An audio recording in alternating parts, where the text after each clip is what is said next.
to talking. I am looking forward to talking a little bit about business plans and being able to walk you through business plans and how the SBA can help you to grow your business while using your business plan. So just a little bit of information about me. As Gustavo said, my name is Ashely Lambeth Christian. I just go by LC. A little bit of background on me. So I do currently work at the SBA Portland District Office as the Outreach and Marketing Specialist. Previous to this, I've been a serial entrepreneur. So I've owned several businesses. I also am a college instructor. So I teach in Southern California at Miracosta College, where I teach within their business department. So I teach entrepreneurship, business plan development, business idea generation and feasibility studies, as well as business law and hospitality law. I also have an MBA with an emphasis in management and strategy. So that's just a little bit about me and my expertise, if you will.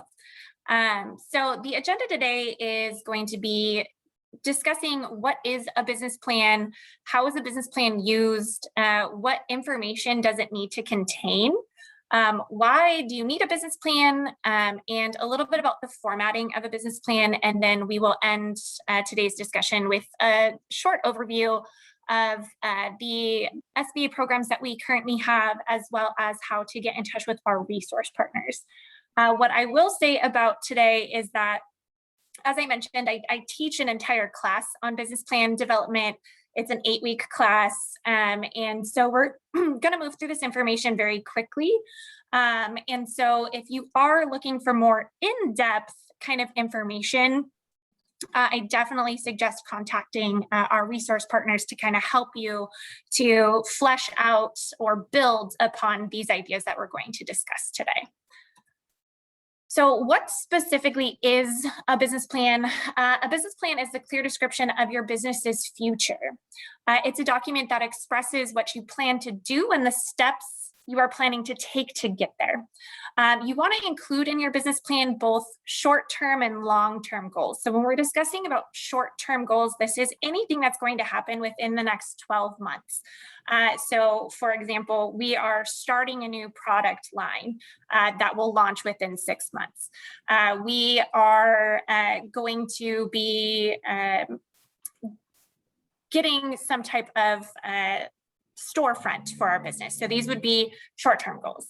Anything that's over 12 months. So over within 2 years, we want to increase our business and our customer base by 100,000 people. That would be an over 12-month goal. So you want to include both within to kind of show where you are and where you're going in your future. And with your business plan, it's really a communication tool, and you can use it both internally within your business or externally. And we're going to talk about those different ways that you can use it. And really what you're communicating through your business plan is going to be within 2 types of languages. So you're going to use words to describe what it is you're doing, but also your numbers and financials in order to really explain and communicate what it is that you are planning for your future. You want to make sure that as you're developing your business plan that you are consistent with those words and numbers. So if you say within your financials that this year we're going to make $100,000 and your financial statements show that, you want the words to also say that. And so if you make any changes, you want to make sure that it is fluid throughout, that it says the same thing. Again, it's a written description of your business's future. And it's a roadmap of operations. So it allows for you to have guidance on where it is that your business is planning to go, what strategies you have, what the daily looks like for your business. It's really important to ensure success within your business operations. You can also use it for financing your business. And you also want to use it as a metric to go back to measure the results of your progress. So one of the things that I want to mention to you all is that a business plan is a living document. It's going to continue and grow with you. You want to continuously change it and beef it up. If you have a new direction that you're going, add it to your business plan. And then go back and check to see kind of, where are we? We said we were going to make $100,000. We made $80,000 this year. What is it that we missed? Is there anything that we could do better, right? So you want to continuously check in and allow for that business plan to grow with you and grow with your business. So what can you use your business plan for outside of your company? You can use it for obtaining bank loans. A lot of times when you are going into a lender and you're saying, you know what, I need a business loan, the first thing they're going to ask for is, can we see your business plan? And they're going to want to look at those financials. They want to look at your management team. They want to see that you are capable of being able to run this business. I can speak from personal experience that you can also use your business plan in order to land a storefront or a location or lease a space. When I opened Monroe Boutique, we had a business going, but it was kind of an out-of-home business. We came across a location that we thought was great, and we'd only really been toying with the idea of potentially opening a storefront, but we found the perfect location. And so we had to write this business plan within a matter of 4 days. So we really had to just get it out there. And we were up against 4 other companies that wanted the same space. Because of the strength of our business plan, we were able to secure that space. So it can definitely help you to compete or to land a storefront location or a leased space. You can use it for customer and supplier relations. So maybe you're looking to expand into a new client base. You can show them your business plan of, hey, this is what we're capable of, this is where we're going, this is what we're trying to achieve, in order to start landing those contracts. This will be used in mergers and acquisitions, obtaining investment money. So if you are seeking out some sort of investor, they will also want to see a business plan, so that, again, they can see what your business is capable of and what direction you're headed in. And then lastly, for outside of company, you can also use this for insurance needs. So every type of business is going to have different needs as far as insurance requirements. And so you may just need, liability insurance. But if you're involved in different types of contracting or in let's say restaurant businesses, if you're in product manufacturing, you'll need different types of insurance. So you may need product liability insurance. You may need workers' comp insurance if you have more than one employee. And so taking that business plan to an insurance agent, they can look over what the scope of your business is and really what you have going on, and then be able to suggest to you what type of insurances you may need based off that business plan.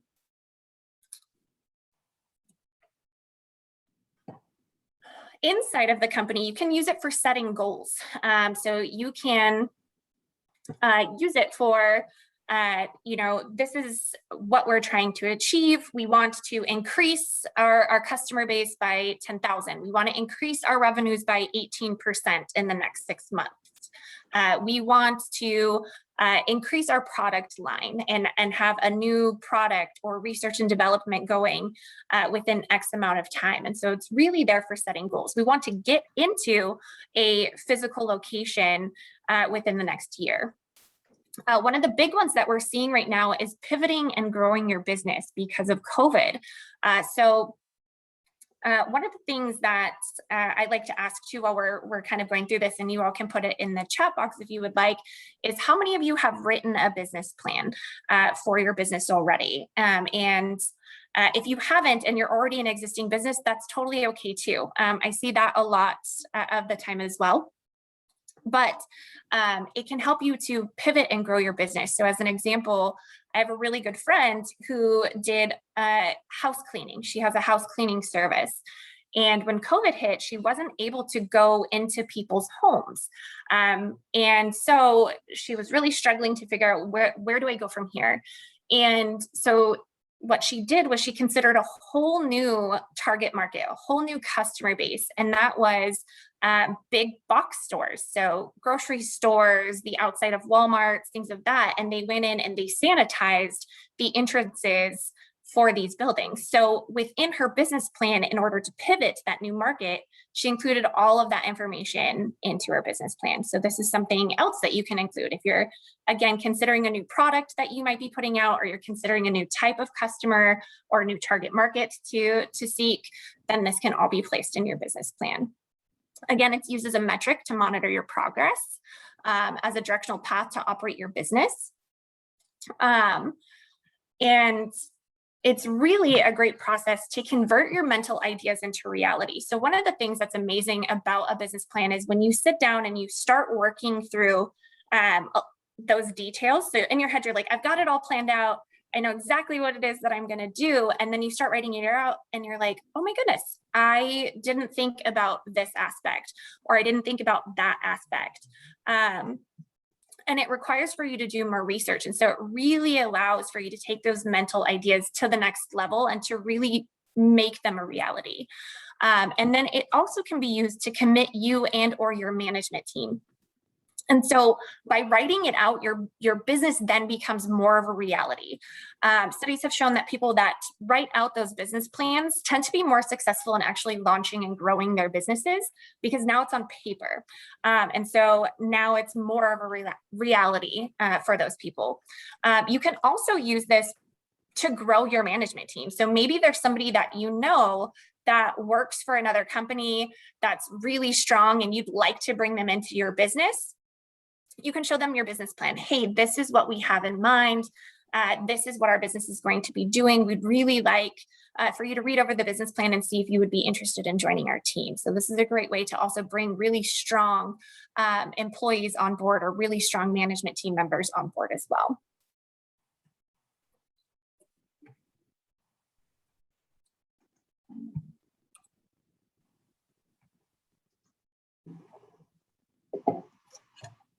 So when you talk to different groups or different people, you'll see that the must-have sections of the business plan will kind of fluctuate between who you talk to. For me, these are the basics of what is on every business plan. And again, there can be more or less depending on who you talk to. So we're going to talk in detail about each one of these, but the 8 that I have listed here are executive summary, your company description, products and services, your market analysis, your strategy and operations, and then organization and management team, and then your financial plans and projections, and then the appendices or appendix. So in your executive summary, this is the first section that will be seen by anyone that you present it to, and it is also the very last section that you should write. When you are giving your business plan for people to look at and to evaluate, they're all going to be looking for different things. So they're going to focus on different sections depending on who you are giving it to. But the executive summary will always be the first thing that somebody looks at. And so you really want to use this to summarize. It's a very clear and concise summary of all of the other business plan sections. And so you want to include your business name and location. So where specifically are you located? You want to include any pertinent background information. So if you're a company that is already in business, how long have you been in business? What have you achieved so far? So we have been able to have X amount of customers through our door.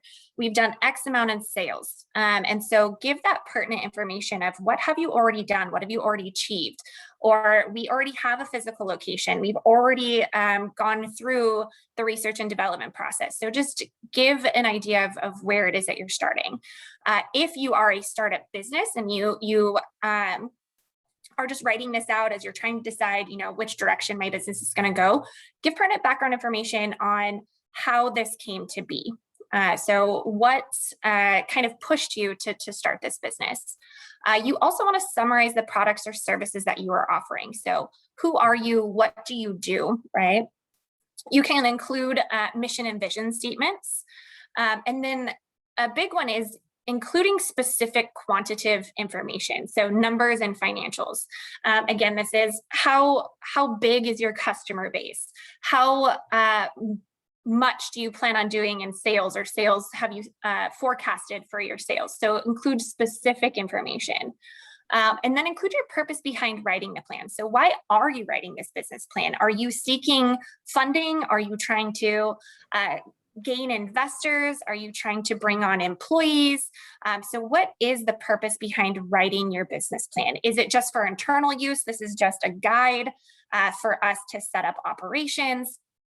So really, what is your purpose behind writing it? And so this should be included in your executive summary.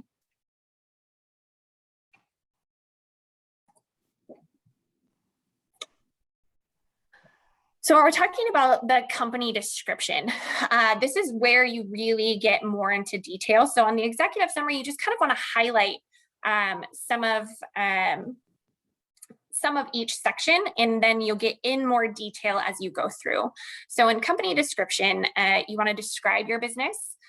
What's its nature? What is it that you do? You want to also really get into detail about what need you are filling. So what solution are you bringing to the problems of your customers, right? And really describing where that need is located. How big of a need is it? How big of a demand is it? And how you are the solution to this problem, okay? You want to give an overview of your products and services and your customers and vendors. So, we are targeting moms with kids between the ages of 1 and 6 who live in this specific area, who have this specific income. So you want to highlight kind of who is that customer. You want to describe company growth and financial or market highlights. So this is where we plan on being, or this is where we already are. This is what's going on within our market. So again, if we're talking about moms between, let's say that we're opening a daycare center. Again, we're looking at those moms with those young kids. We're looking at market highlights of they spend X amount of money on childcare annually, right? The average mom has X amount of children. And so these would be some of those market highlights. Include your plan to generate profits. So how are you going to sell this item? Where are you going to sell this item? How and kind of include your path to how you will make money. So what are the different revenue streams that you have? So a revenue stream is how many ways do you have to make money? So do you have multiple products? Do you have just one product? So how many ways do you have to make money? And then again, you want to include those long-term and short-term goals. And then lastly, within here, you want to include your legal structure. So what is your legal structure going to be? Are you going to be a sole proprietor? Are you going to be a limited liability company, a C corporation, S corporation, B corp? So what is the best legal entity for your business and why? And so when you start looking at legal entities, they have impacts on your liability. So basically access to your personal assets, or not having access to your personal assets. They have tax implications. And so you want to include why this particular structure is the best for your business and how that's going to impact you.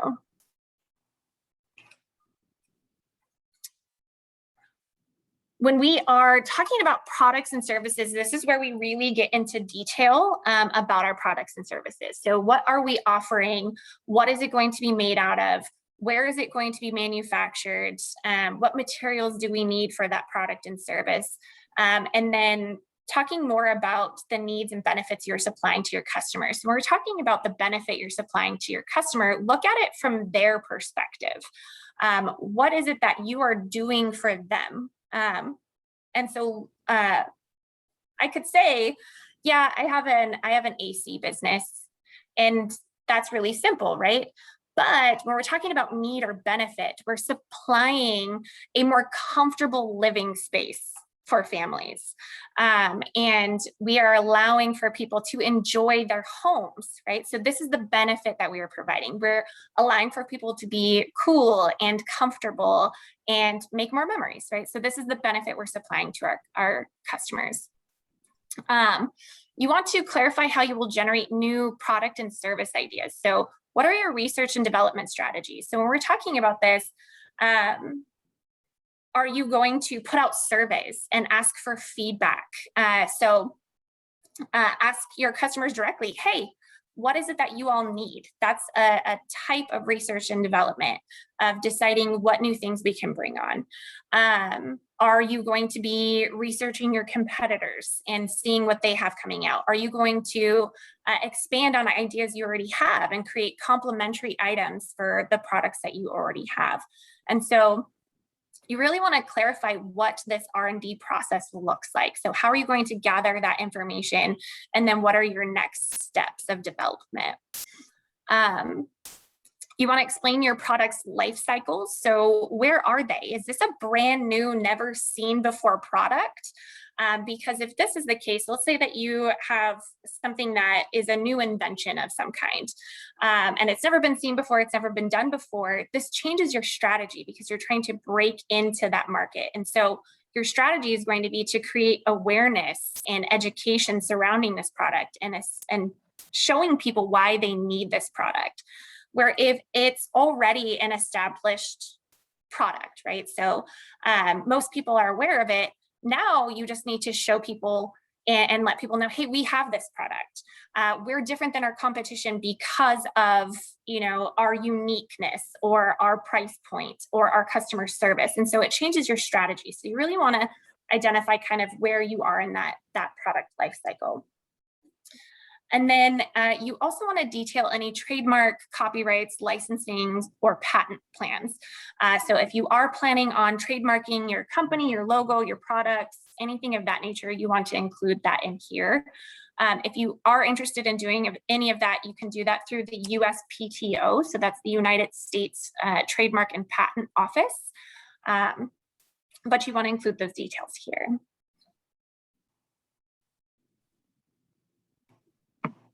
So before I get into market analysis, I just wanted to see, I know that we're being translated on either side, but are there any questions or anything that I can answer so far?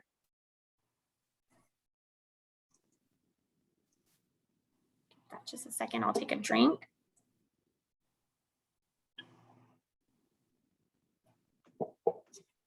All right, well, I don't see any, so I'll just continue on. Gustavo, feel free if anything pops up to interrupt me as we kind of go through. So market analysis, this will be one of the most important things that you research for your business. One of the things that I also wanted to point out with a business plan is it is all about research. So research, research, research. You want to show that there is a want and a need for your business and that there is room for you in the industry. And so you really want to establish that through your business plan. And this way you can prove that it is a solid business idea and that it can be successful in the future and create revenues that are strong. And one of the biggest pieces for this is going to be who your customers are. So this is a market analysis, because without customers, you have no one giving you money, right? And without money, you have no business. And so this will be the meat and potatoes, if you will, of your business plan for you personally. So this is where you should spend a lot of time researching. And the reason this is so important is we hear all the time that 80% of businesses fail within the first 3 years. What we don't always hear is that 47% of those businesses fail because they didn't know their customers well enough. So maybe they overshot how big of a customer base they had, or they're providing something that they assumed people wanted, but it turns out that that's not really what they want or what they need. And so you really want to make sure to get out there and do that research to figure out specifically who your target market is. The other thing that we see that is the biggest downfall to most people when I ask them, who's your target market? Who are you trying to have be your customer? The answer is everyone. it is impossible, first of all, to market to everyone. And secondly, trying takes a whole lot of money.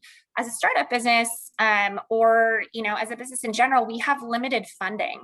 And so you want to make sure that you are spending your dollars in the correct direction in order to capture the people who are most likely to purchase your product or service. And so I'm going to say that one more time, the people who are most likely. Now, this doesn't mean that we're discriminating against anyone. We're just focusing in on those people who are most likely to hand us over their yummy dollars, right?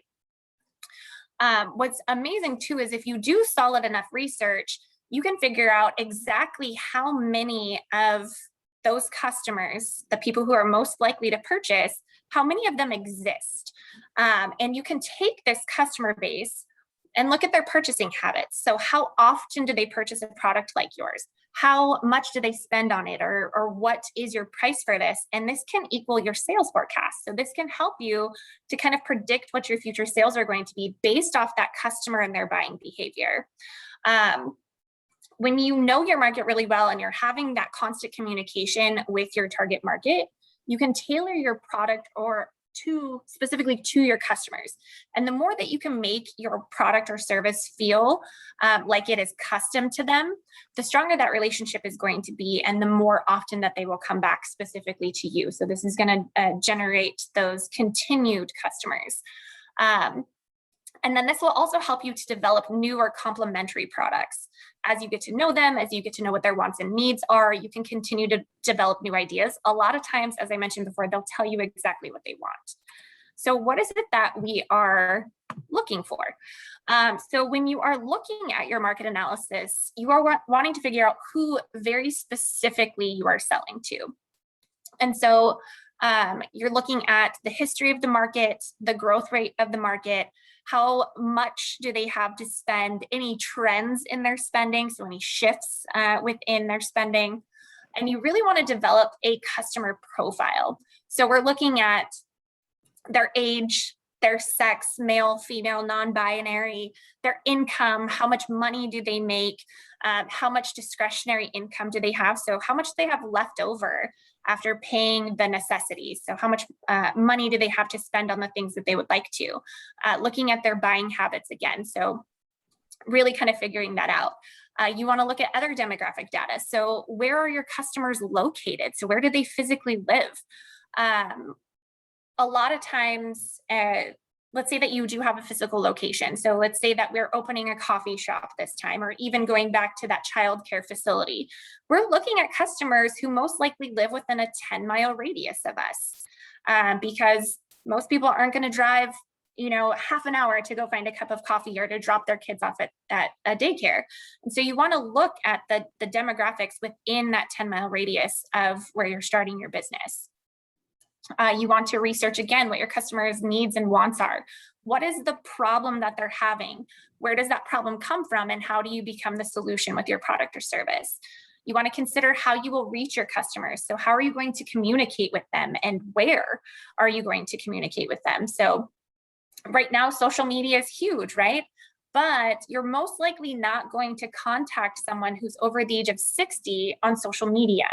And so you want to consider, how do I contact them? Is it email? Is it phone calls? Is it face-to-face? What's going to be the best marketing strategy to get my message to the people who are most likely to purchase my product? You want to consider what you will charge your customers. So whenever you're having a discussion about what price you're going to have for your product or service, you also want to consider cost. So how much does it cost you to deliver that service, but also how much is your customer willing to pay? So those are two things to kind of look at. What will you do better than your competitors? So I always suggest going in and physically looking to see what your competitors are doing. What vibe do they have? What products they have? How much are they selling them for? And what's their customer service like? So going in and seeing what they're doing well, and then seeing where they might not be doing so great. So these are areas that you can create what we call a competitive advantage. So this is how you differentiate yourself from the competition. You want to consider what your customer service policy is. Are you offering any warranties or guarantees on your products? how are you going to deal with them before they purchase something, as they're purchasing something, and after? So, greeting them as soon as they come in the door, reaching out to them after they've purchased, sending them a follow-up email or note. So what is your specific customer service policy? Are you going to accept returns? And so really considering those different things. And so these all should be listed within that market area. You want to quantify that customer base. So how many of them exist that share these common attributes? Again, we're looking at that age, sex, location, income, buying habits. And then any other things that they may have in common. So maybe they go to the gym a lot, or they fish, or whatever the case may be, those attributes that they share. But how many of them exist? And then what percentage can you realistically steal from the competition, right? So how many of them do you think you can get to come over to your site or over to your business? And then again, you want to do a SWOT analysis. So that's strengths, weaknesses, opportunities, and threats on your competition. So how close are they? What do they do well? What do they not do so well? Do they have something that could be an opportunity for them to grow? Is there something that's threatening them as far as governmental impacts or regulations, things of that nature? So really diving in, and you want to include this in your business plan of what do they do well? What do they not do so well? This is how we're going to do it better. So when we're talking about strategies and operations, we're talking about how will you run your business and what do you need to do it? So you want to describe how you will promote your business and products. So how are we getting the word out there? We want to explain our process. So how are we designing our products and services? Where do we get the materials for those products and services? If we're having it manufactured, or if we're manufacturing it ourselves, what does that look like? How long is the lead time, or how long does it take from beginning of end of manufacturing? And then what are our delivery methods? So how are we getting it into the hands of our customers? And this can go for lots of different products and services. So are we having a one-on-one interaction? We make whatever it is right in front of them and hand it to them. So what is our delivery? Are we hiring other people to deliver it for us? You also want to consider what kind of facilities do you need. So do you need a physical location that has parking in a busy area that has, foot traffic? Or, can you do this from home? Or is it better if you're in more of an industrial area? And so what type of facilities do you need? How large? Do you need storage spacing? Those sorts of things you want to consider. So what is it that you need? You want to include data on operating hours, and this is a repeat, facilities needed, but what are your operating hours? Are you open from 10 to 6? Are you open 7 to 7? So what hours are you planning on operating? 7 days a week, 5 days a week? So really, what are your operating hours here? And then what other resources do you need, and where do you get them? So suppliers, who are your key suppliers and why have you chosen them? What do they deliver to you? Do you have a backup plan? So one of the things that we have seen specifically in COVID is when everything went haywire, we were having a really difficult time getting shipments in, a really difficult time being able to deliver things. And so you may want to also have backup suppliers. So generally, let's say that we are creating some kind of clothing and we get our materials shipped in from Italy, okay? But now we can't get that particular type of material in from Italy. Is there someone here in the US that we can get that from? It might be slightly more expensive, but do we have a backup plan so that we can continue operations? So really kind of consider that. Where are you going to, how many employees do you need? What skills and traits and education and experience do they need to have? And where are you going to find them? And so this is something else that really needs to be worked through. Is there a specific type of equipment or inventory that you need to have in order to make your business successful? When we're looking at organization and management, you really want to prove that your team is the best team to run this company. And I can tell you that investors and lenders, this is one of the biggest sections for them. And I can tell you that most of the business plans that I've read are slimmed down in this area for some reason. There's not a lot of detail here. And so you want to make sure that if you're looking for external funding of some kind, that you really beef up this particular section. And so you want to describe your company culture. So this is the personality, the vibe of your business, and how you're going to implement it. It starts at the top and works its way down. Are you going to have, kind of a laissez-faire where everybody kind of does what they want? Or are you going to have more of this person is in charge, they make the decisions and kind of work their way down? Does everybody get to be involved in decisions? So how is that company culture? And who does everyone report to? So you really want to kind of break that out. You want to give descriptions of major departments. So we have, our sales team, we have our marketing team, we have our HR departments, we have research and development. So, and when you're starting out, a lot of times you are every department type of person. And so you wear all the hats, and that's totally understandable. We used to joke that CEO actually means Chief Everything Officer. I'm aware that that is definitely a majority of starting small businesses, but maybe you're looking at the future, right, of major departments that you want to have as your business grows, right? So this is something too, when we're talking about those long-term goals, we want to have these separate designated departments, and this is what they're going to do. You want to include a biography of the owners. So talk about your experience as in the past, as far as I've had, this job in management, I have this education. This is why I'm the best person to run this. These are my skills, my experiences, and include that biography. You also want to do this for any key employees. So this is going to be our office manager. They have 12 years of experience, managing A, B, and C. This is, the education they have, the skills that they have. So you want to include biography of any key employees. When we're talking about the biography of owners, you also want to include their percentage of ownership, what responsibilities they have, and then any additional talents or experience that they have as well. Excuse me.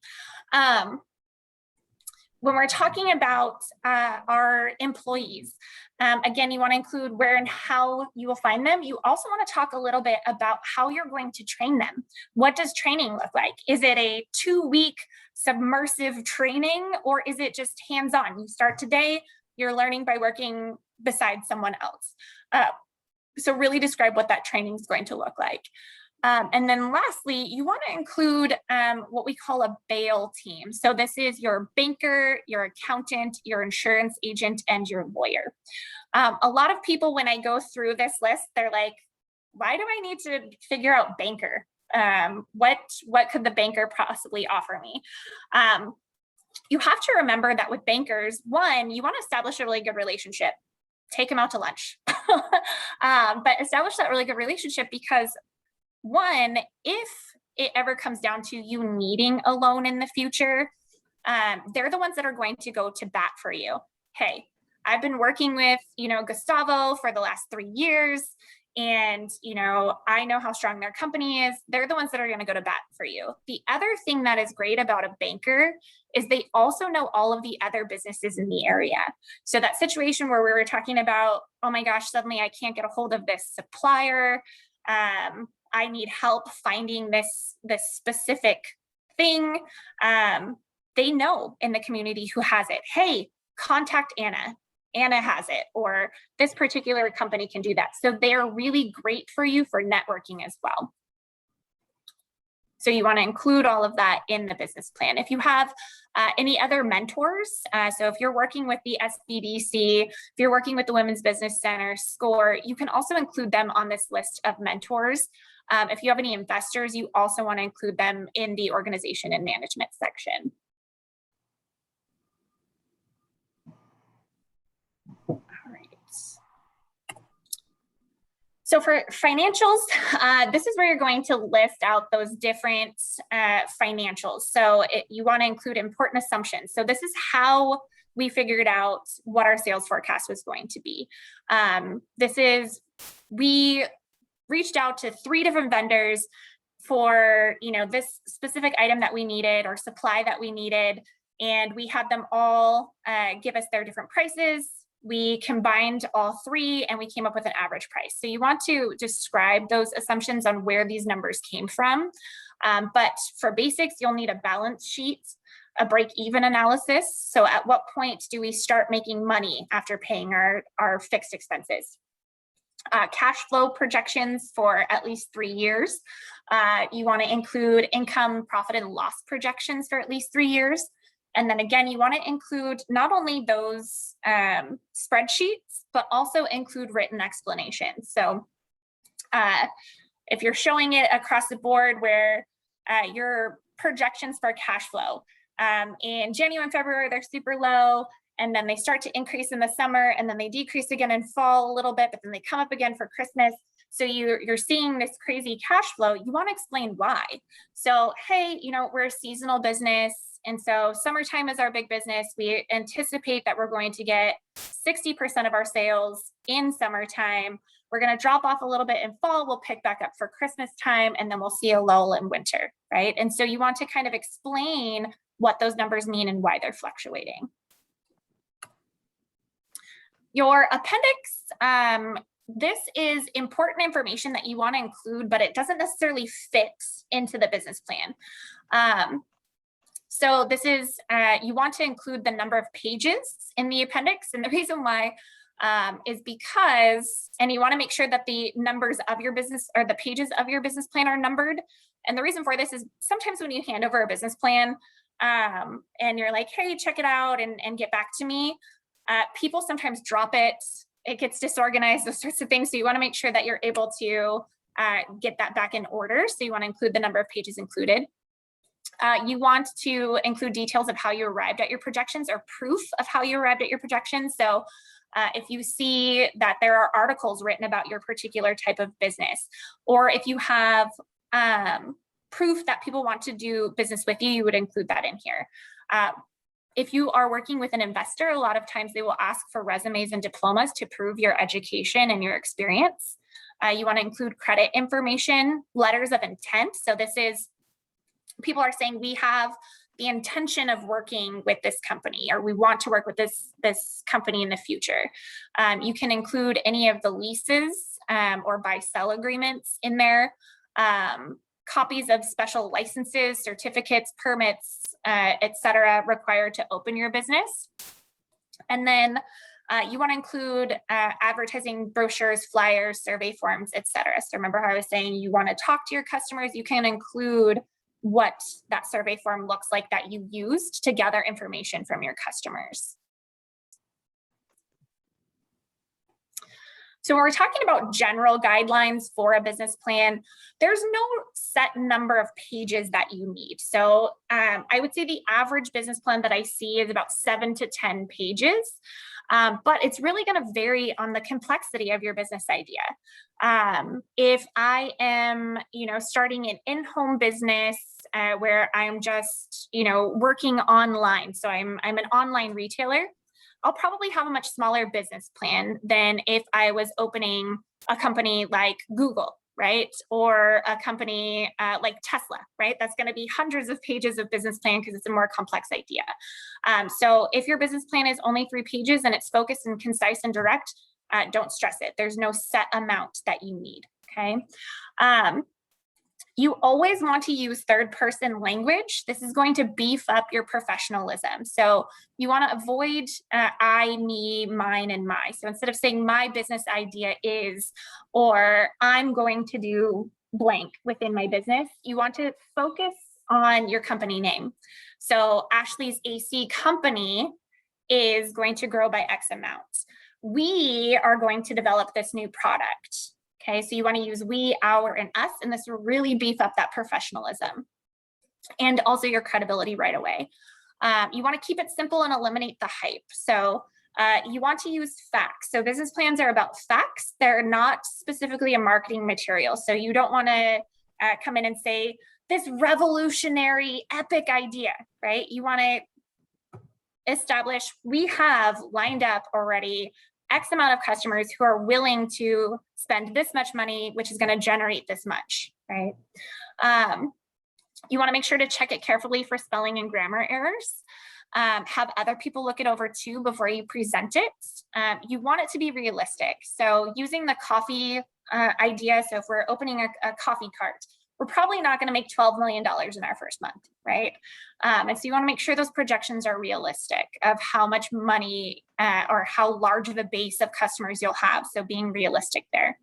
If you are in a super technical field, you want to minimize the technical jargon. And the reason why is because when you're presenting this to a banker, an investor, or someone outside of that particular industry, they may not speak that particular language. So as an example, I know in the government, we love acronyms, right? You want to spell out those acronyms. So instead of saying, I work for the SBA, we're going to work with the Small Business Administration, and then you can put the acronym and then you can continue to use it, but make sure that you're trying to stay away from that technical jargon. I tell my students to pretend that you are writing this to a bright, very curious 5-year-old. So you want to break down these concepts so that they're very easy to understand. Provide details to back up your assumptions and projections. So really focusing back in on that research. You want to keep your text font size between 10 and 12. And then with paper, you want it to be easy to read and high quality. Maybe staying away from colored paper and things of that nature so that it doesn't hurt anybody's eyes as they're reading through. So with that, that is my advice on the business plan portion. I'm going to quickly cover just really fast some of the SBA programs. So again, you can use your business plan in order to land things like lending. They're going to look at that business plan, see if they're interested, see if this is something they can fund. And then they're going to be looking at what we call the 6 C's of credit. So they're looking at your credit history. They're looking at your character. So this is where that management section comes in, the overview of your skills and experience. They're looking at your capacity. Are you able to run it? Is there going to be enough cash flow? Seeing what you have as far as collateral. Do you have a house, a car, inventory, assets that you are able to use as collateral? They're looking to see how much you've infused in your business. So always keep track of how much you have already put toward your business. And then they're also looking at conditions. So they're looking at the conditions of the market and what might be going on as well. So how the SBA can help you is through capital contracting and counseling. I'm just going to go over really quickly some of the debt financing options that we have right now. So we do have the SBA microloan program, the 7A and the 504. So the SBA microloan, this is great for startups to launch and grow or repair their credit. These loans are between $500,000 and $50,000, and they are administered by nonprofit lenders. So they come with free business counseling. The average microloan is about $13,000. There are a variety of 7A loan programs. So these can be used for almost any purpose, including buying real estate, equipment, inventory, working capital, refinancing, or purchasing of a small business. And these are loans of up to $5 million. And then you also have the 504 Certified Development Company loan program. So this is a competitive fixed rate mortgage financing. So for these, they can be used to purchase land, heavy equipment, real estate for business. And there has to be, oh goodness, I can't remember the exact phrasing right now. You wouldn't be able to, you have to show that you wouldn't be able to qualify for traditional financing elsewhere. And so, Anna, if you're in here, if you could drop that in the chat box. I don't know why I'm drawing a blank on what the exact wording is there. But for investment and grants, these are also, if you're specifically in the tech realm, There's SBIC, which are investors for tech industry, small business investment companies. There's SBIR and STTR, which are programs with technology and contracting with the government. So basically, for that, as I mentioned before, so those are our programs. If you are looking for more information, as I mentioned, this was a really fast presentation. It's kind of like business plans by fire hose, so very, very quick. But if you would like to dive in deeper, our resource partners are available to really help you with business plan development. So there's SCORE, the Small Business Development Centers, or SBDCs, Women's Business Centers, WBCs, and then the Veteran Business Outreach Centers, if you happen to be a veteran or a military-connected family member. And so if you go onto the SBA.gov website and click on local assistance, you can just put in your zip code, and whichever one is closest. The advising is free, the advice is free. And then they also have additional workshops and things like that if you want to truly develop and work through developing your business plan. There's also more information at SBA.gov. So on the SBA website, there are different videos and articles. There are templates for business plan. I can tell you the SCORE websites have what I consider to be some of the most phenomenal business plan templates. So this is a great place to research as well. With that, this concludes my presentation about business plans today. If you have more questions, you can always contact us at the Portland District Office. So included here is the phone number, the office directory. We're also working on more presentations similar to this one. So you can watch for these in our newsletter if you would like to subscribe to that. So thank you all for your time. I know that we are cutting it pretty close, but it looks like we have about 2 minutes. So if anyone has any questions or anything, please feel free to ask. Ashely, thank you so much for the helping all the small business with all the information. It's always a pleasure to work with you. Yeah, thank you all so much for having me. Thank you for your time. Yeah, thank you everyone. Have a beautiful day. You too. Adiós, que estén muy bien y seguimos continuando con las ayudas. Muchas gracias, Gustavo. Muchas gracias a todos.